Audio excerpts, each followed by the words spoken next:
West Coast Cookbook and Speakeasy with Chef Justice Putnam. Netrootsradio.com.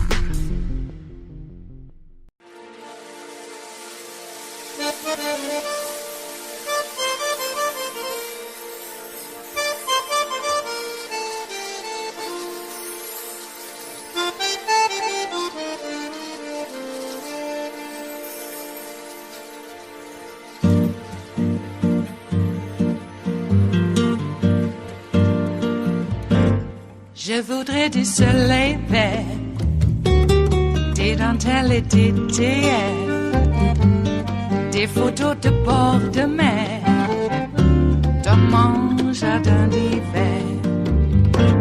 Je voudrais de la lumière, comme en Nouvelle-Angleterre. Je veux changer d'atmosphère, dans mon jardin d'hiver.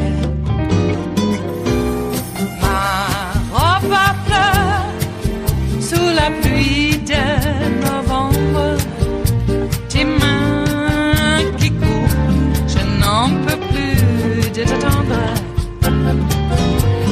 Les années passent, il est loin, là je tombe. Nul ne peut nous entendre. Je voudrais du Fred Astaire, revoir un latte. A new poll shows that 47% of Americans believe the country is headed in the right direction. That is a notable, and in terms of recent history, pretty historically positive number. Joining me now, CNN senior data reporter Harry Etten. So put these numbers in perspective. 47% say we're headed in the right track. Where does that fit? Yeah, you would think that that would be low, but take a look compared to where we were during the Trump administration when the same exact question was asked by Marist College, right? 47% say now we're going in the right direction. During the Trump administration, at this exact same point, it was just 31%. Now, you know me, John. I'm a fan of averages. I don't just like looking at one poll. But the general trend here is the exact same. So here's the question. Is the country going in the right direction or the wrong track? Right now in the average polls, 43% say the right direction. A year ago during the protests, during COVID, all that, it was just 22%. June of 2017, 34%. You have to go all the way back to the beginning of the Obama administration when 43% of Americans said that we were on the right direction. So this is the highest number in a decade, over a decade, in fact. It's interesting to me because in June of 2017, the economy was ostensibly doing well, adding jobs, et cetera, still only 34%. Now we're at 43%. That is a big gap there. Is there a notable partisan divide here? Yeah, there is. So, look, this is the country going on the right track, right direction, wrong track? These are the right direction numbers, right? And what do we see now? Look at this. 73% of Democrats say yes, we're going in the right direction. 38% of independents, just 11% of Republicans. Not a huge surprise. But compare that to where we were last year, right? Look at this. I think the big number here that we take away is the independents jumped from 16% in June of 2020 to now 38%, and Democrats at 73, much higher than Republicans were at 39% in June. That 39% were Republicans who said things were going well. Yeah. So, it's dwarfed by the number of Democrats who now say things are going well. What is the number that a presidential candidate needs to hit in terms of right track, in theory, to get reelected? Right. So I think this is rather important because essentially we're trying to say how good is, say, this low 40s number for Joe Biden right now in terms of the right track in presidential reelection. So what we see is when the incumbent party has won since 1980, the right track number, the right direction track number was 42%. Very, very close on average to where Biden is right now. He's a little higher. He's, in fact, a little bit higher, 43%. When the incumbent party loses, you normally have a right track direction only around 25%. Joe Biden is well above that. This is much closer to where Donald Trump was last year around. He was in the low 30s. So, look, right now, if you were just looking at this right track, wrong track number, you would say that 43% that Joe Biden has, very, very close to what normally incumbent parties need in order to win re-election. There's some other numbers in this Marist poll also, which show that people have a historically positive view of things, even though those numbers look somewhat negative. Did I set that up the right way? Yeah, I think you did. Essentially, look, normally the number on right direction, wrong track is bad, right? The same with Congress's job approval rating, right? You hate Congress overall, you like your own congressman. But here, take a look here. Look at this. The approval of Congress right now, 31%. Man, that's really crummy compared to a disapproval of 60%. But it's significantly higher than pretty much any point during the Trump administration. In fact, you got to again go all the way back to June of 2009 in order to see a congressional approval rating in the 30s. So right now what we're seeing is, yes, these historically poor metrics are still poor, but they're not as poor as they were before, which is generally an indication that people are much more optimistic about the way the country is going, certainly compared to this point last year. This goes in the everything is relative category. That's exactly right. Look, it's bad, but hey, it's not as bad as it was before. Ariane, thank you very much for that. Thank you. Brianna? Oh, having a chuckle, Harry. I love how you put it. All right, let's talk about all of these numbers with CNN senior political analyst Kirsten Powers and Ryan Lizza. Okay, Kirsten, what do you think about these poll numbers, this optimism, at least trending in that direction? Well, I mean, I think it's, if you're Joe Biden, I think you would be very happy. These are, things seem to have turned a corner, hopefully, in terms of COVID, although he's not hitting the target in terms of what he wanted in terms of people being vaccinated, but that's a little bit out of his hands, right? Because there are certain people who just aren't going to get it because it's available, and there are people being told not to take it by people on the right for the most part. So I think that, if you're Joe Biden, I think this makes you very happy, and people are starting to feel a little more optimistic with the economy and with the way things are going, and things sort of feel like they're getting back to normal for a lot of people. And so, yeah, I think it's really good news for Joe Biden. I mean, if the numbers were not going up, it would be a little surprising, right? I mean, not that long ago, thousands of people were dying a day of a deadly disease. We're all locked at home, and the unemployment rate was at 10%. So I'm a little surprised that it's not higher, and the Republican number is kind of amazing. That partisan divide, wow. Right? The economy is improving, the pandemic is improving, but because of polarization, there's a Democratic president in the White House where, the parties flip and people say the country's going in the wrong direction just because of the party that controls the White House, despite the obvious evidence that, the pandemic and the economy are clearly improved from where they were before Biden was president. But don't you think, though, can you get higher in this climate? That's the problem with polarization. I don't know that you can get higher than that. Well, so to that point, because even if objectively you look at someone's circumstances and they've gotten better, but they're believing that things are going in the wrong direction, let's listen to what the Republican governor of Utah, Spencer Cox, says, because he's essentially addressing this when, he talks about how this has become a sort of a religion or a sport. Let's listen. Politics is becoming religion in our country, that politics is becoming sport and entertainment in our country, that everything is political. It's a huge mistake, and it's caused us to make bad decisions during this pandemic and in other phases of our life as well. So it's deeply troubling. It is deeply troubling. Yes, it is. And I think that it's one thing when you treat politics that way when it doesn't involve life and death. It's another thing when it does, and I think that that's what we've seen. We've seen this trend moving, obviously, in this direction of polarization for quite some time. But what happened with COVID is we saw that people are actually willing to put other people in danger and put themselves in danger to actually die in furtherance of their political beliefs, that they're just willing to put their heads in the sand and say, the people I align with say that I shouldn't take this, so I won't take it, and I'm just going to ignore all the people that I would have in the past listened to, right? So I think that is the measure of how out of control things have gotten. Yeah, I mean, once something like masks becomes a political issue, where if you're a Republican, you're less likely to believe in wearing masks, and if you're a Democrat, you're more likely. When the science became politicized during the pandemic, that's a moment where you're like, wow, everything is now political warfare and cultural. And he's not the first person to point this out. I think others have pointed out that as Americans have become less religious, that there have been other parts of our lives that fill that vacuum, and politics for a lot of people is surely one. If you spend a lot of time online, you realize every part of the culture now is politicized in some way. But I would also say, even for people who identify as religious, take white evangelicals, for example, have seemed to have transposed religion and and politics. So there's very little connected to, if you were to look at what their stated beliefs are in terms of faith, in the way that they behave, and instead they're behaving more like what Tucker Carlson says is what they should follow versus what Jesus says. It is Wednesday, the 7th of July of 2021, and you are in West Coast Cookbook and Speakeasy. I am your chef de cuisine, Justice Putnam. Gunner the English Bulldog is our snoozing sous chef, and our daily special is Smothered Benedict Wednesdays. You know, there was a separation of church and state. At least it was suggested. Yeah, more of a suggestion. Well, actually, we're not committing any reprisals against any recalcitrant priests.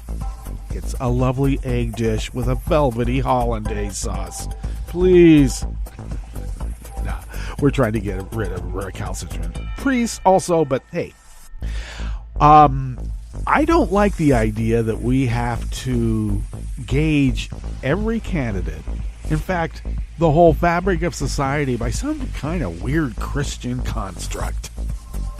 The whole idea about having a separation of church and state is so that you wouldn't have a religion like Christianity telling everybody else what to do. Because those are beliefs, and we really all should be working towards a better infrastructure bill. Joe's got a great infrastructure bill. It's not going to stop GOP fascism. Not one whit. But we could get on board. And with that infrastructure bill, we might actually rally the citizenry against this Nazi uprising. It doesn't take much. As we reported yesterday, there's Nazi wannabe Nazis, the wannabe Nazis, the 3%ers.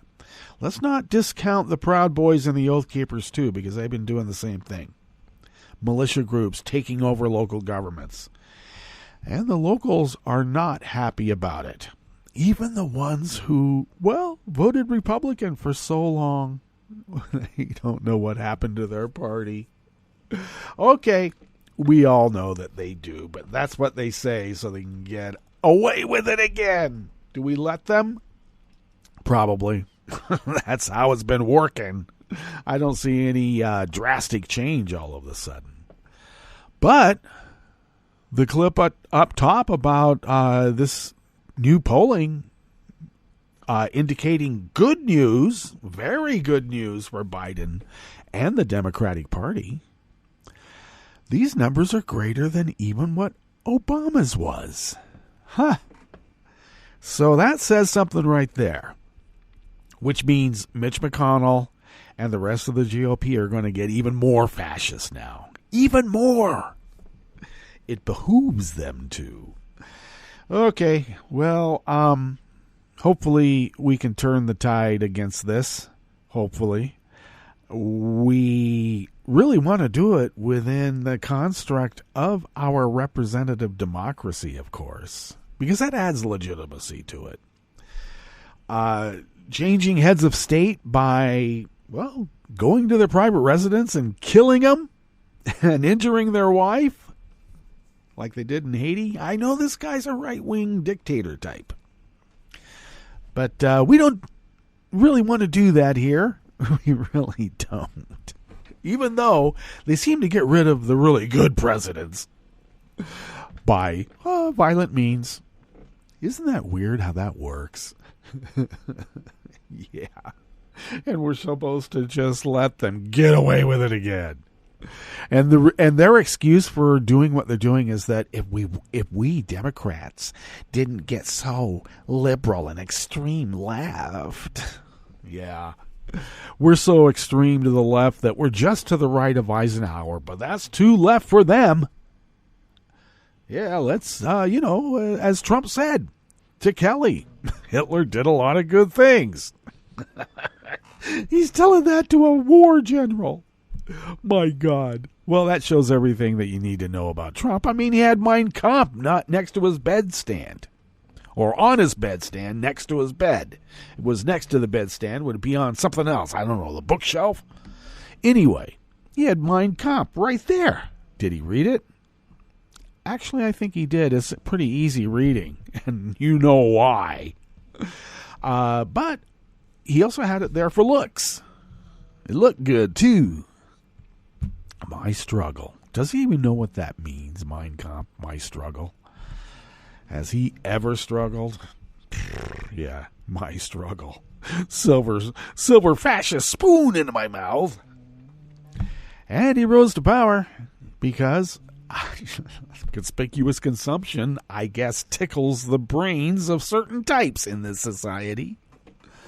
I also never watched The Apprentice because I refuse to be brainwashed. And apparently I'm one of the 80-some-odd million who were not brainwashed. But you got 73 million who were. That's a lot of people watching The Apprentice. No wonder they pump money into it. Okay, well, those are all speculative speculations.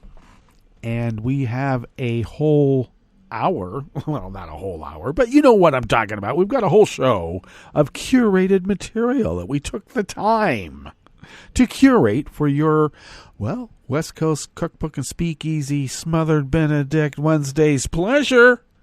So what's on the rest of the menu? Well, of course, I did talk about that new polling showing very good news for Biden and the Democratic Party. Very good news. You know, they have not won a popular vote for president in decades. And look where they are on the rest of the menu. Tucson will ignore Arizona's new Second Amendment sanctuary law that bars state and local governments from enforcing federal gun laws. Fox News admitted the U.S. women's soccer team did not disrespect a World War II vet or turn their backs on the flag. But they're going to blame them anyway because those women are such arrogant hussies.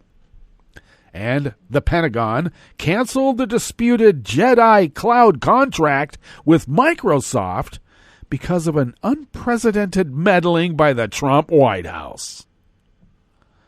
After the break, we move to the chef's table, where one of the Netherlands' best-known crime reporters was shot and badly wounded in a brazen attack in downtown Amsterdam. And a German man who ran a think tank in Berlin was arrested for being an informant for Chinese intelligence for years and years and years. All that and more on West Coast Cookbook and Speakeasy. Bon appetit.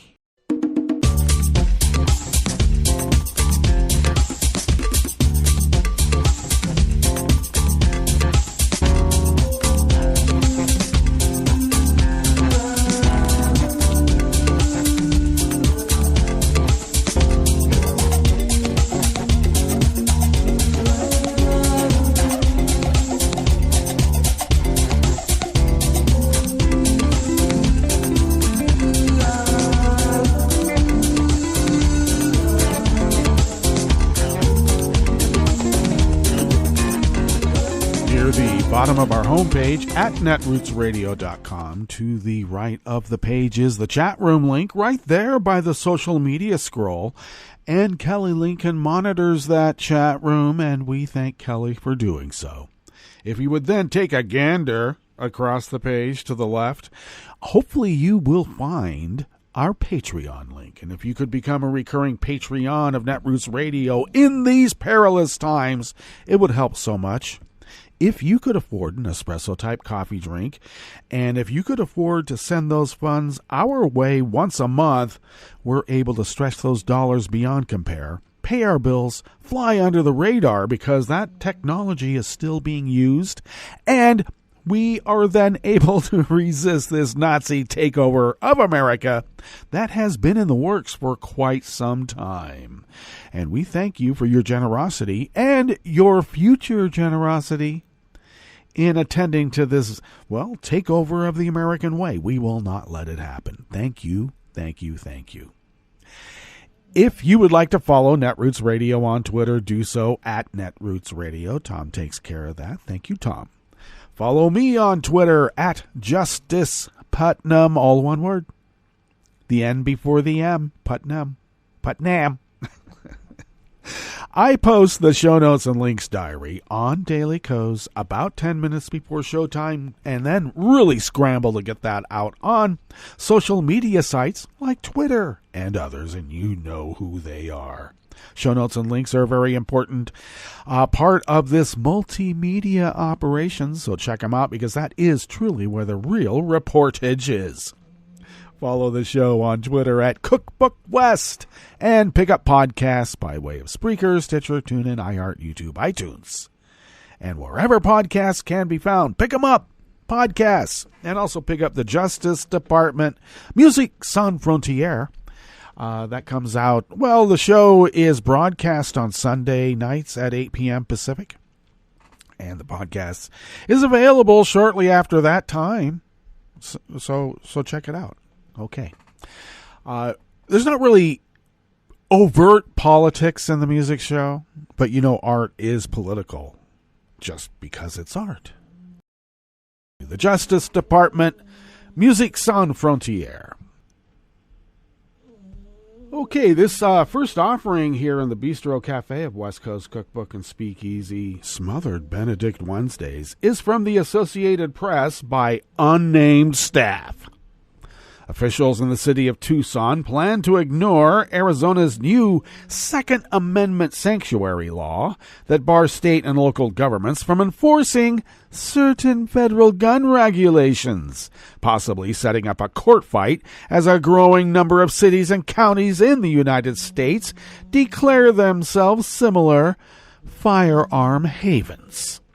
The move by Democratic Mayor Regina Romero and the City Council again puts Tucson and the Republican-led state at odds over how to regulate gun sales and use.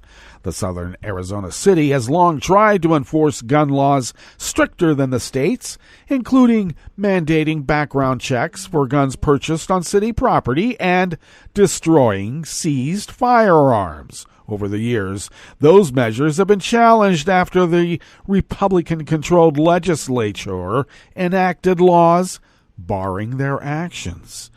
When I say that this Nazi takeover of America has been in the works for decades and, a long time, this is what I'm talking about. The Republicans are just throwing guns out there for everybody to use. What's next? Well, you got to build a fort, right? And a fort is military by nature. Well, we only told you so. And here we are.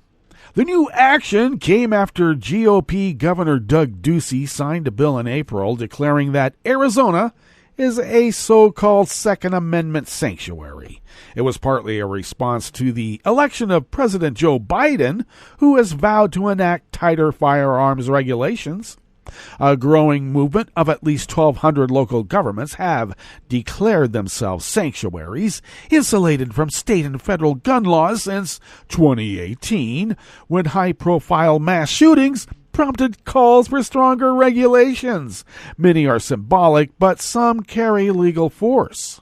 In addition to Arizona, a handful of other legislatures, including in Kentucky, Tennessee, and Wisconsin, jumped on the idea this year when Biden took office. During his campaign, Biden pledged to enact universal background checks and an assault weapons ban, among other measures. The Arizona Daily Star reported that the state and city could be headed for a legal battle over Tucson's June 22 resolution to continue enforcing all federal gun laws. Wow, they're following the law, but the state just made up some onerous law. Do you see what I mean? By a Nazi takeover of America. And the Republican Party has been part and parcel of it. The resolution, unanimously passed by the council, proclaims that federal laws, orders, and acts that regulate firearms in a manner that is consistent with the requirements of the United States Constitution will remain in full force and effect within city limits, regardless of whether those laws, orders, or acts are more restrictive or prohibitive than regulations established under the laws of this state. Councilman Steve Kozachik introduced the resolution last month and said he believes the new state law is unconstitutional. Let them challenge us, he told the newspaper. Kozachik, who said his aim is to have the law declared unconstitutional and thrown out plain and simple so we can continue to have free reign to enforce federal gun laws locally.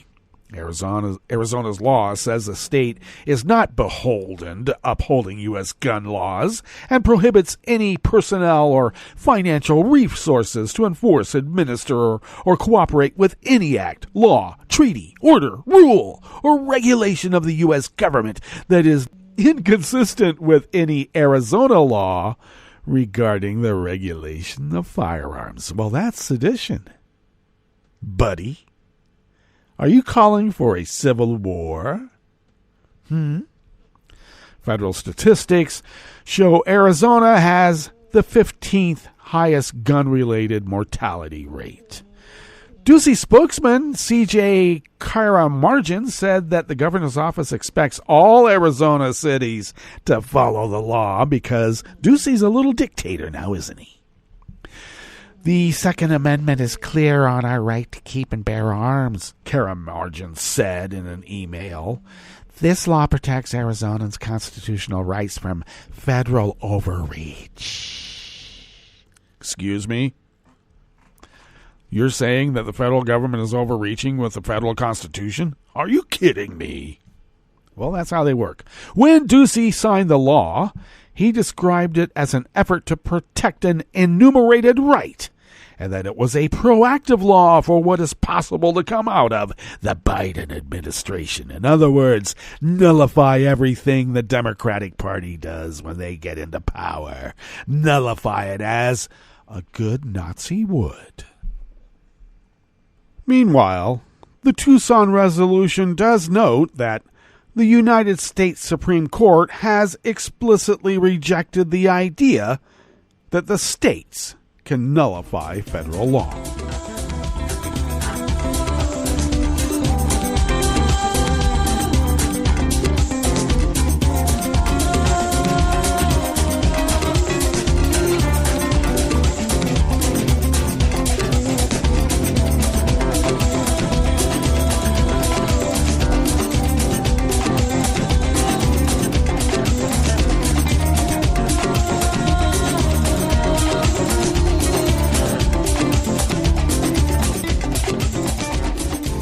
Offering here in the Bistro Cafe of West Coast Cookbook and Speakeasy is by Sarah K. Burris out of Raw Story. Fox News spent the day after Independence Day attacking the U.S. women's soccer team by claiming they turned away in protest from a World War II veteran who was playing the national anthem on his harmonica. The problem, however, is that never happened. To be clear, no one turned their back on World War II veteran Pete Dupre during tonight's anthem, the U.S. women's national team tweeted. Some U.S. women's national team players were simply looking at the flag on a pole in one end of the stadium. Oftentimes, the American flag is in a different location than the person singing the national anthem. Other times, there are multiple flags flying over the event. Fox News host admitted yesterday, Tuesday, that the soccer team did not show disrespect toward the veteran, but contributor Clay Travis still insisted the team was somehow in the wrong because some turned toward the flag instead of toward the veteran playing the national anthem. As CNN Fact Check also explained, in addition to omitting the context about the location of the stadium's flag, the initial tweets and articles did not mention that the national team has a prior connection to Dupre. Some of the players met him during a 2019 trip to the beaches of Normandy and spoke about how touched they were by the experience. Dupre also played the anthem on the harmonica at the team's final game before the 2019 World Cup. The players all love Pete, thanked him individually after the game, and signed a ball for him, the U.S. Soccer Communications team said in a tweet. The CNN story calls out the Daily Caller, Canadian website The Post Millennial, commentator David J. Harris Jr., commentator Nick Adams, former White House Press Secretary Sean Spicer, and commentator convict Dinesh D'Souza, all of whom lied about the incident and spread the lie across the web.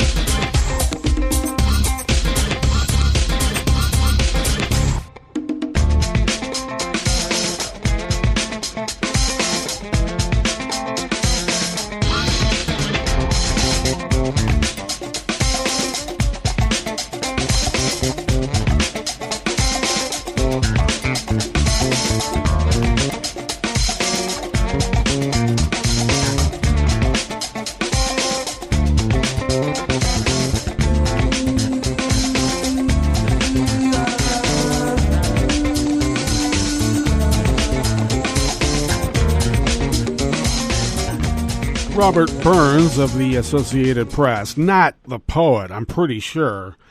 But Robert Burns from the AP brings us this final offering here in the Bistro Cafe of West Coast Cookbook and Speakeasy Smothered Benedict Wednesdays. The Pentagon said yesterday, Tuesday, it canceled a disputed cloud computing contract with Microsoft that could eventually have been worth $10 billion. It will instead pursue a deal with both Microsoft and Amazon and possibly other cloud service providers. With the shifting technology environment, it has become clear that the JEDI cloud contract, which has long been delayed, no longer meets the requirements to fill the DoD's capability gaps, the Pentagon said in a statement. The statement did not directly mention that the Pentagon faced extended legal challenges by Amazon to the original $1 million contract awarded to Microsoft. Amazon argued that the Microsoft award was tainted by politics, particularly then President Donald Trump's antagonism toward Amazon founder Jeff Bezos, who stepped down on Monday as the company's chief executive officer. Bezos owns the Washington Post, a newspaper often criticized by Trump.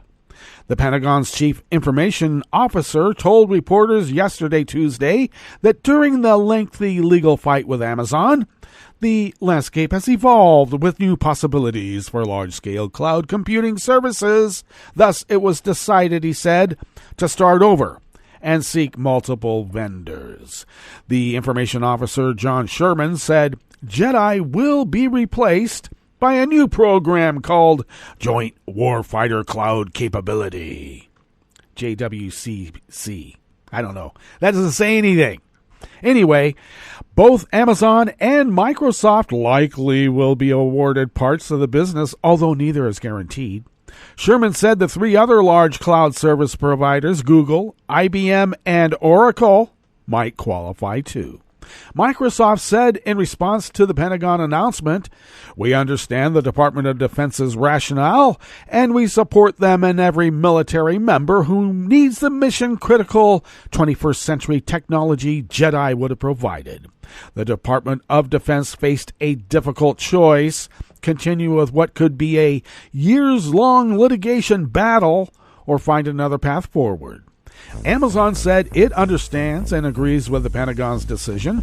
In a statement, the company reiterated its view that the 2019 contract was not based on the merit of the competing proposals and instead was a result of outside influence that has no place in government procurement. You know, Donald Trump putting his fingers on the scale. Indeed. So let's get to our break. And when we get back from that break, we will go through weather from around the world. And we will finish up with the stories that we've curated for you today. You are listening to West Coast Cookbook and Speakeasy, and we will be right back. You are listening to netrootsradio.com. Please hang up and try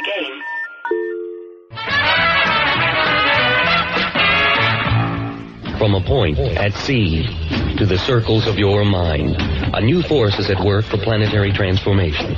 New radio for a new Earth.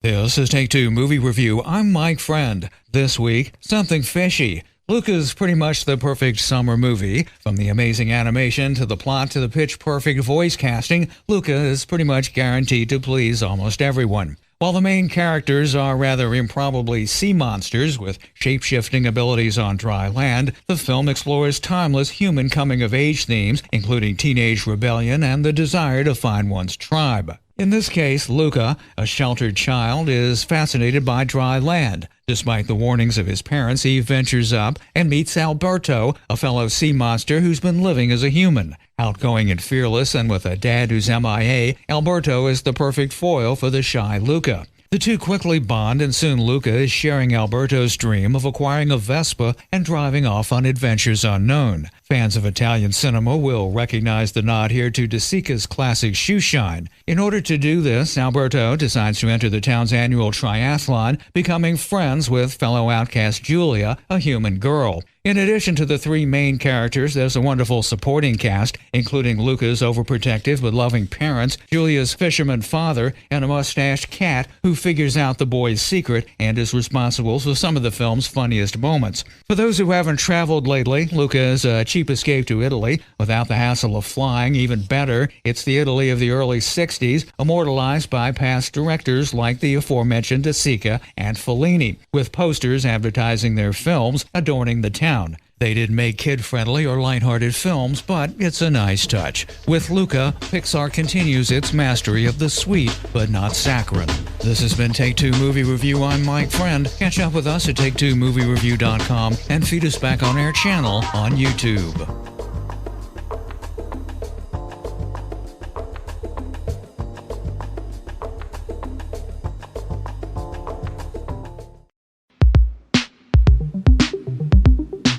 This is Scientific American's 60-Second Science. I'm Karen Hopkin. They say that practice makes perfect. But sometimes, the best practice is not on a keyboard. It's all in your head.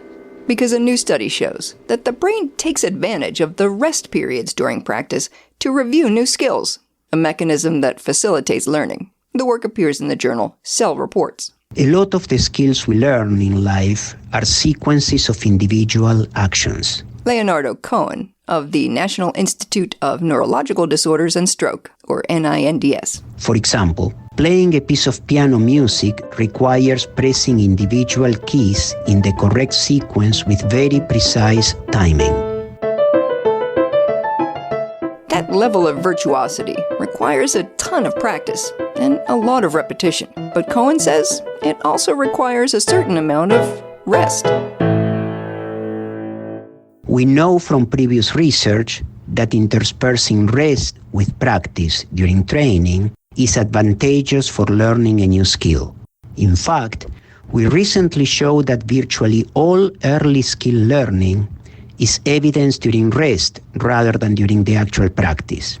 It's during those intermittent breaks that the brain starts to sew together the individual movements that make up a seamless piece. And the question then becomes, how? To find out, Cohen and his colleagues turned to an imaging technique called magnetoencephalography, or MEG. The unique advantage of MEG is that it allows us to observe neural activity across the entire brain with millisecond time resolution, which is crucial for investigating very fast, widespread brain dynamics. Ethan Bush, Cohen's colleague at NINDS. They and their team had 30 volunteers sit inside an MEG scanner, and they asked them to type the sequence 41324 on a keyboard as quickly and accurately as possible. The participants would type for 10 seconds, rest for 10 seconds, and then repeat. while the researchers monitored their neural activity. And what we found was really quite interesting. So we actually found that the brain kept replaying much faster versions of the practice activity patterns over and over again during rest. So a sequence that might take 1 second for fingers to type would take just 50 milliseconds for the brain to replay. So that's an impressive 20-fold compression. The regions most active were those involved in controlling movement and representing sequences. And the more often the brain repeated the sequence, the faster the subject improved. When the participants were beginning to learn the skill, they were initially typing about 5 to 6 repetitions of the sequence during each 10 seconds of practice. But during rest, the brain replayed about 25 repetitions of the sequence, and that's a 5-fold increase over the same amount of time. That lightning-quick neural rehearsal supercharges learning and memory. It's as if the brain actively exploits these rest periods to amplify the effects of practice and rapidly consolidate the skill memory. And this actually appears to be the skill binding mechanism that we were looking for.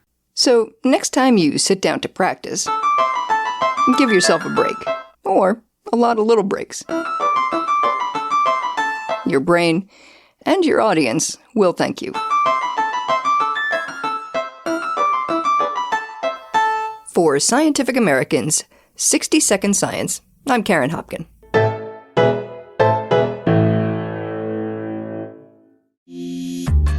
This program is presented by the Centers for Disease Control and Prevention. In 2017, approximately 1 in 6 high school students reported a sports or physical activity-related concussion. Immediate symptoms of a concussion include headache, nausea, and double vision. Long-term, the effects of such injuries, particularly those that are more severe, can be life-changing. Healthcare providers, coaches, trainers, and parents should be aware of the symptoms of a concussion and how to treat them. A concussion protocol should be developed that includes withholding an athlete from practice and competition until all symptoms are resolved. While concussions cannot always be prevented, they can be treated in a way that decreases the chances of long-term health problems. Thank you for joining us on A Minute of Health with CDC. For the most accurate health information, visit cdc.gov or call 1-800-CDC-INFO. This program is presented by the Centers for Disease Control and Prevention. Pools, water parks, and other recreational water venues are popular places to relax and stay cool, but they can be sources of serious illness. Since 2000, nearly 500 outbreaks have been reported at recreational water venues in the U.S., resulting in over 27,000 illnesses and 8 deaths. Most were caused by parasites, bacteria, viruses, or certain chemicals in the water. Parents with young children who have diarrhea should not allow their children to swim or play in the water. In addition, bathers should check the inspection scores of pools and water parks and can conduct mini inspections using test strips before getting in the water. A few simple precautions can allow you to share the fun, not the germs. Thank you for joining us on A Minute of Health with CDC. For the most accurate health information, visit cdc.gov or call 1-800-CDC-INFO. This is a message from CDC. After hurricanes, tornadoes, and floods, standing water and excess moisture help mold grow in your home, garage, and other structures. When you return to a home that has been flooded, know that you're likely to have mold. Mold puts your family's health at risk. If you have mold growing in your home, you should clean it up and fix other water problems, such as leaks in roofs, walls, or plumbing. Keep your children and pets out of affected areas until you've cleaned. Control moisture in your home to prevent mold growth. To remove mold growth from hard surfaces, use commercial products, soap and water, or a bleach solution of no more than 1 cup of household laundry bleach in 1 gallon of water. Follow the manufacturer's instructions. Never mix bleach with ammonia or other household cleaners. It will produce dangerous, toxic fumes. Open windows and doors to provide fresh air. For more information, visit cdc.gov or call 1-800-CDC-INFO. A social distancing tip. While the CDC urges you to avoid close contact, like hugging or shaking hands, there are other non-physical ways to say hello. Wave, wink, use sign language, salute, smile, give the peace sign, throw up an air high five, do jazz hands. Remember, stay a minimum of 6 feet or 2 arms length away from others and stay home if you can. For more info, visit coronavirus.gov. Let's all do our part, because we're all #AloneTogether. Brought to you by the Ad Council. Hi, I'm Tom Hartman, and since you're listening to netrootsradio.com, show your progressive side and go to the donate button on the bottom of the homepage. It's progressives like you who power Netroots Radio and keep the progressive message beaming everywhere 24 hours a day. Just go to our donate button at the bottom of netrootsradio.com. Thank you for keeping progressive radio at full power.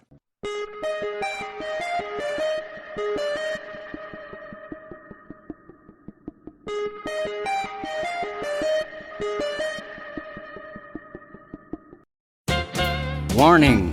A mutant coronavirus named Gubernatorius imbecilius is spreading across the country, threatening to become pandemic. Originating earlier this year in the Texas governor's office, infamously known as the Laboratory of Bad Government, the brain-eating virus escaped, is now drifting unchecked on the political winds, and has already infected occupants of governorships in Florida, Idaho, Iowa, Nebraska, and South Dakota. An early indicator that your governor, too, might be coming down with Gubernatorius imbecilius is if he or she begins ranting paranoically that the mighty U.S. of A. is being invaded. Yes, invaded by masses of migrants from Mexico, Central America, and hell itself, all intent on rape, murder, drug peddling, mayhem, and ultimately the usurpation of our nation.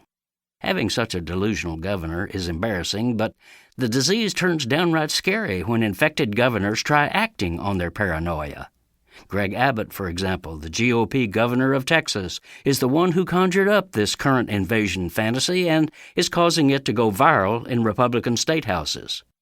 Abbott is a frantic Chicken Little, squawking that, quote, a tidal wave of amnesty seekers crossing our southern border are, quote, causing farmers to lose their crops, homes are being invaded, neighborhoods are dangerous, people are being threatened. His solution? Build a wall. Yes, obviously demented by Gubernatorius imbecilius, the extent of Abbott's creativity is an insane repeat of Donnie Trump's failed boondoggle of a border wall. He has grabbed $250 million from our state's budget to secure our border, but that would build less than 10 miles of wall on our 1,200-mile border with Mexico and won't keep anyone from crossing. This is Jim Hightower saying, did I mention that Abbott wants to run for president? Not of the insane governor's club, but of America. Seriously. Howdy-ho, folks. Thanks for tuning in and sharing my weekly commentaries. Also, please join me for a live web show I host every other Tuesday, the Hightower Lowdown Happy Hour at the Chat and Chew Cafe. You can join the action live online as I chat with grassroots leaders and progressive sparklies from around the country. Go to hightowerlowdown.org/chat-and-chew to find out about upcoming guests and watch past episodes. That's hightowerlowdown.org/chat-and-chew.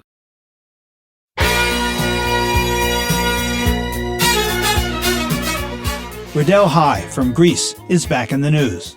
Listen up. This matters. I'm Louis Black, and this is the Civil Liberties Minute with ACLU attorney Bill Newman. The high school that Riddell High of Greece fame is modeled on is Radnor High in Pennsylvania, where a battle has been raging on whether to keep the school's mascot, a Native American warrior known as the Radnor Red Raider. Complicating this debate is that this mascot was adopted in the 1960s to honor a beloved coach at the school who was a chief of the Oneida tribe, and red was intended only to refer to the school's colors, to distinguish Radnor from an opponent, the Green Raiders. The granddaughter of the beloved coach entered the fray. She expressed the family's, quote, deep conviction that using Native American imagery along with the name Raiders perpetuates racial stereotypes that should no longer be used anywhere, but particularly not in an educational setting. She disavowed the moniker Raiders that, quote, perpetuates a negative stereotype that simply is no longer acceptable. The school board voted 9-0 to remove all the Native imagery and 8-1 to stop using the Raider name, and then the students voted, and Radnor High teams will henceforth be called the Raptors. Congratulations to the school board, the community, and the students of Radnor High. Go Raptors! The Civil Liberties Minute is made possible by the American Civil Liberties Union, because freedom can't defend itself. I'm Rick Smith, and this is Labor History in 2. On this day in labor history, the year was 1894. That was the day thousands of Pullman strikers confronted state militia forces at the Grand Trunk Railroad crossing in Chicago. The strike began on May 11th after George Pullman slashed wages but refused to lower rents in his company town. In late June, Eugene V. Debs and the American Railway Union called for a national boycott of all Pullman cars. The boycott spread to 27 states, involving more than 150,000 workers. Attorney General Richard Olney issued an injunction declaring the strike illegal on July 2nd. The injunction failed to break the strike, but it did prevent union leaders from communicating with strikers. The next day, President Cleveland ordered troops into Chicago rail yards to crush the strike. Workers were furious. They flooded the yards, stopping trains, smashing switches, and barricading themselves with baggage cars. Fighting continued for several days as angry strikers stormed rail yards and overturned empty freight cars. Thousands of workers impacted by the Depression joined in, including those stranded in the city after the Columbian Exposition. 2 strikers were shot dead on the Illinois Central Railroad on July 6th. Workers responded by setting fire to hundreds of rail cars. Now, on this day, the militia attempted to run a work train to clear the rail yard at 49th and Loomis. Thousands followed the train, showering it with bricks and stones. The troops returned gunfire, killing at least 4 and injuring dozens. Chicago unions soon voted in favor of a citywide sympathy strike, but the railroads quickly hired replacement labor. Federal troops and state militia cleared the railway for business. Main strike leaders were arrested. By the beginning of August, Pullman rehired only those strikers who agreed to never join a union. Labor History in 2 brought to you by the Illinois Labor History Society and The Rick Smith Show.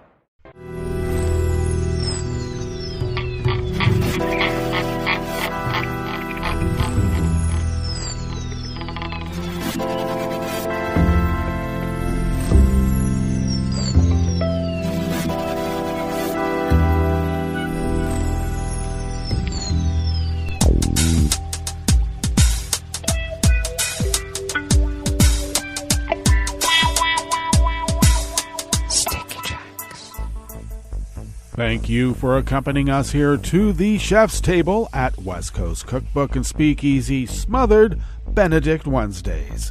We always begin weather from around the world along the banks of the Rogue River and the Rogue River Valley of Southern Oregon on the west coast of the continental United States of America, where it is currently 59 degrees Fahrenheit, expecting a high of only around 93, 94, considerably cooler than yesterday. I did post a still shot of my weather station readout here at the mothership, where it was registering 110. Just letting you know. So hopefully we only get to like 93 to 95. It will seem so much cooler than what we've experienced so far, though we still remain in an active excessive heat watch for the region. Sunny skies throughout the day, winds out of the northwest at 5 to 10 miles per hour. Clear skies overnight with lows in the upper 50s, winds out of the northwest at 5 to 10.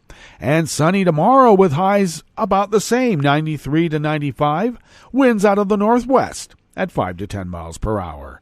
Confirmed cases of coronavirus in Jackson County now stands at 11,696, with 148 confirmed deceased. Grass pollen is rated high here in Rogue River proper. The air quality index for the region is good at 35 parts per million, and that daytime UV index remains very high at 9. Barometric pressure is falling at 30.05 inches. Visibility is up to 10 miles. And relative humidity is at 63%. Weather from around the world is brought to you by a crowd of crowdsourced weather stations that a crowd crowdsources from around the world. London is 68 and mostly cloudy. Paris is 72 and mostly cloudy. Rome is a hot 91 degrees sunny, and they have an active heat advisory today as well. Kyiv is 84 and fair. Kabul is 86 and fair. Hong Kong is 81 and partly cloudy. Tokyo is 78 and mostly cloudy. Sydney, Australia is 50 degrees and partly cloudy. San Francisco, California is 52 and cloudy with a dense fog advisory. And New York, New York is 85 degrees Fahrenheit, sunny with a heat advisory as well. And that is weather from around the world, brought to you by a crowd of crowdsourced weather stations that a crowd crowdsources from around the world.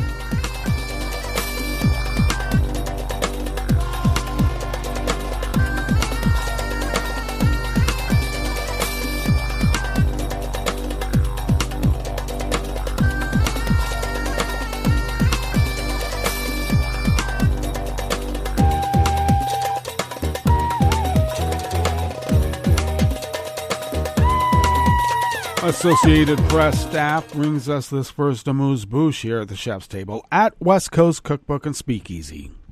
One of the Netherlands' best-known crime reporters was shot Tuesday evening in a brazen attack in downtown Amsterdam and was fighting for his life in a hospital, the Dutch capital's mayor said.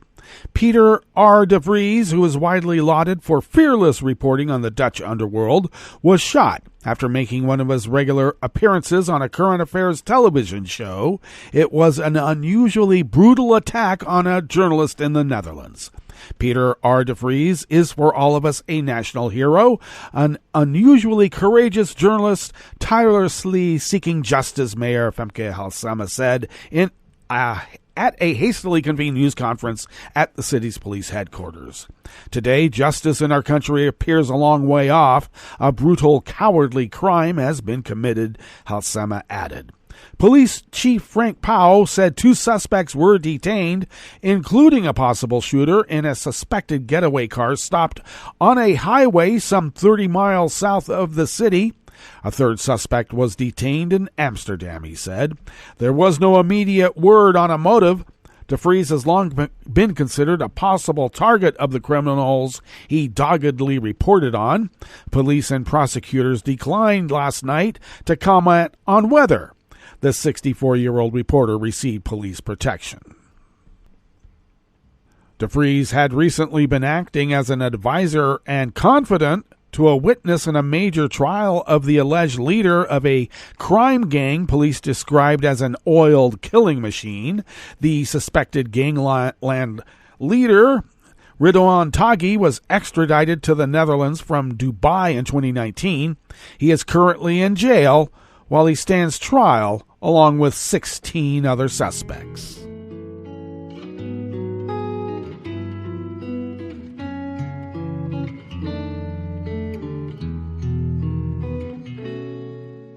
Je te donne ce mon amour pour la vie entière. La promesse de me trouver à tes genoux.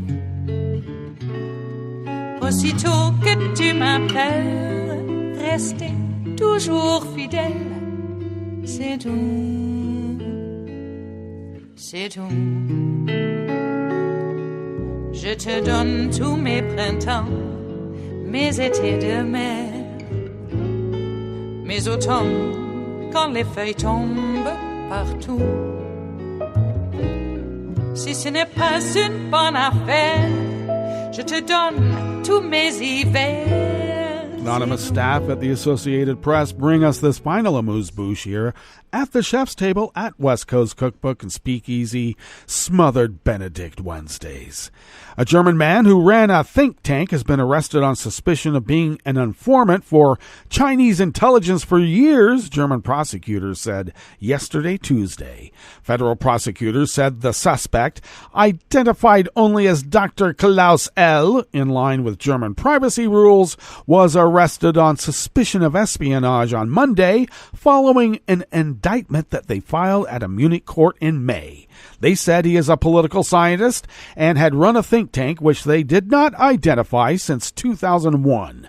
According to prosecutors, employees of a Chinese intelligence service contacted him when he went on a lecture trip to Shanghai in June of 2010. He is accused of regularly passing information to Chinese intelligence ahead of or after state visits or multinational conferences until November of 2019. That information, prosecutors said, came primarily from high-ranking political interlocutors he was in contact with thanks to the think tank. They said that his trips to meetings with Chinese intelligence employees were paid for and that he also received a fee. Prosecutors said judges in Munich later Tuesday ordered the man released while the case against him continues. And that brings us to the end of our broadcast period for the day. But you do know Netroots Radio broadcasts on, and we will meet up tomorrow for Metro Shrimp and Grits Thursdays. So do stay tuned to Netroots Radio all day and all night for all the breaking news as it breaks. And we'll meet up here tomorrow, right here, in West Coast Cookbook and Speakeasy. Bon appetit.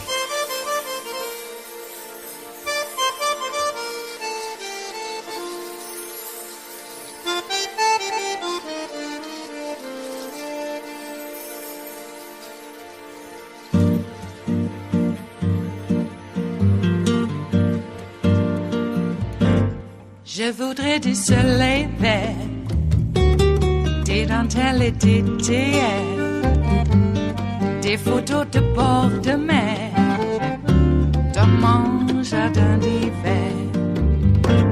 Je voudrais de la lumière, comme en Nouvelle-Angleterre. Je veux changer d'atmosphère, dans mon jardin d'hiver. Ma fleur sous la pluie de novembre, tes mains qui courent, je n'en peux plus de t'attendre.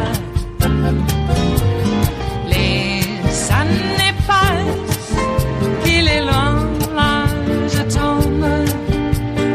Nul ne peut nous entendre. Je voudrais du Fred Astaire, revoir un latte Goël. Je voudrais toujours te plaire dans mon jardin d'hiver. Je veux déjeuner par terre, comme au long de golfe clair, t'embrasser les yeux ouverts dans mon jardin d'hiver.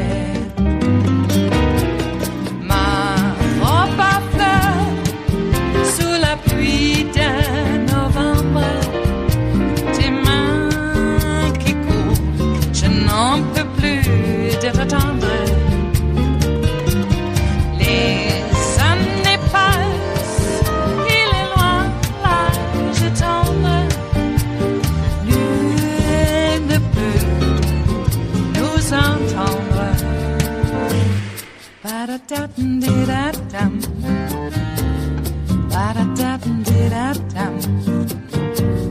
Ba-da-da-dum-di-da-dum. Dans mon jardin d'hiver. Ba-da-da-dum-di-da-dum. Ba-da-da-dum-di-da-dum. Ba-da-da-dum-di-da-dum. Dans mon jardin d'hiver. Dans mon jardin d'hiver. Dans mon jardin d'hiver.